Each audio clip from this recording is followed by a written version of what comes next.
Daddy were just getting ready for bed, but then Alex sent me this article. Go watch that video as it provides a little more information that I wasn't aware of on this issue with the Universal Music Group stuff. But as I said, I'm going to be stitching a lot of videos on this because I want to get my opinion out there and I want to inform people of stuff. So I think this video is important for you to see and then, listen to what I have to say here. But I wasn't aware that TikTok was trying to negotiate deals with their artists directly. That's never going to work. And the reason it's not going to work is because those artists have signed deals with contracts or sign contracts with the music groups, right? They're not going to breach that contract and they're not going to get rid of it because TikTok is not a better deal for them. TikTok doesn't have the distribution for sales. That's going to be Universal.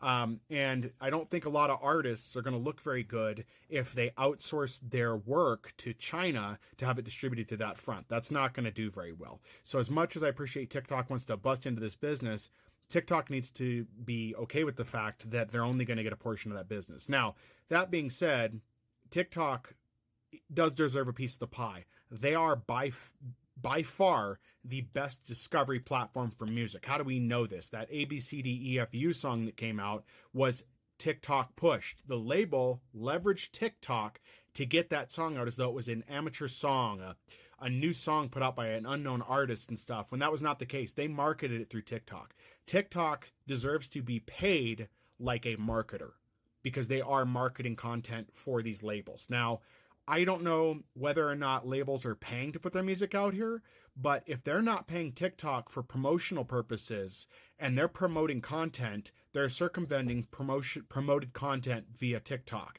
And that would mean songs like that ABCDEFU were circumventing the promotion process, allowing the label to make music and not paying TikTok.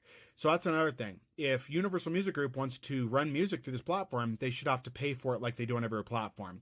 And this is where it's coming to kind of an impasse, right? Music is like, you should just promote our stuff for free. And TikTok's like, well, if we're going to promote it for you, we should be able to use it for free. And Universal in this case is like, no, we don't want to play ball. And Universal will spite everybody on this platform for it because they don't understand that the world has changed. The way that music is digested has been different since the days of downloading began. And the industry has not caught up with that. The best they could do was digital downloads, and the pricing is still weird with that. And people still want to own something. So they haven't caught up. These executives are trying to play ball in a way that doesn't exist anymore, that's not beneficial to the consumer anymore, and they want to gouge you for it. They've shifted to music as a service, where you don't get to keep anything. And that's not what people want.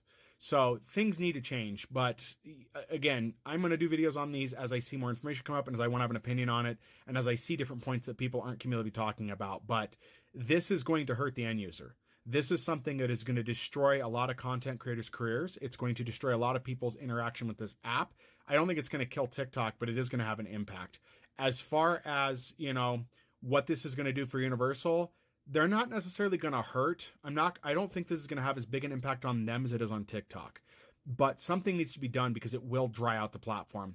You look at YouTube. YouTube has almost no licensed music available. Videos get pulled all the time. That platform is a specific type of content, and I've already seen the cracks in the foundation, if you will, because TikTok is starting to push practices on people to make them make videos more like YouTube, more long-form content, doing landscape videos. They're trying to transition into a YouTube competitor, but I don't think that's going to work because that's not what people join this app for. We joined for videos that were no longer than 10 minutes, that were in the 5-minute range, and that's all they want. And I know this. I'm not a very big creator.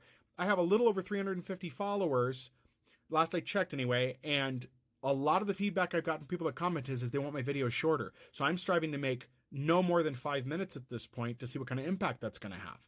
But this is a short form content platform. People do not want to make the hop over. And a lot of people have verbally said, including myself, if I want longer videos, I'll go to YouTube. I'm not going to stick on TikTok for that.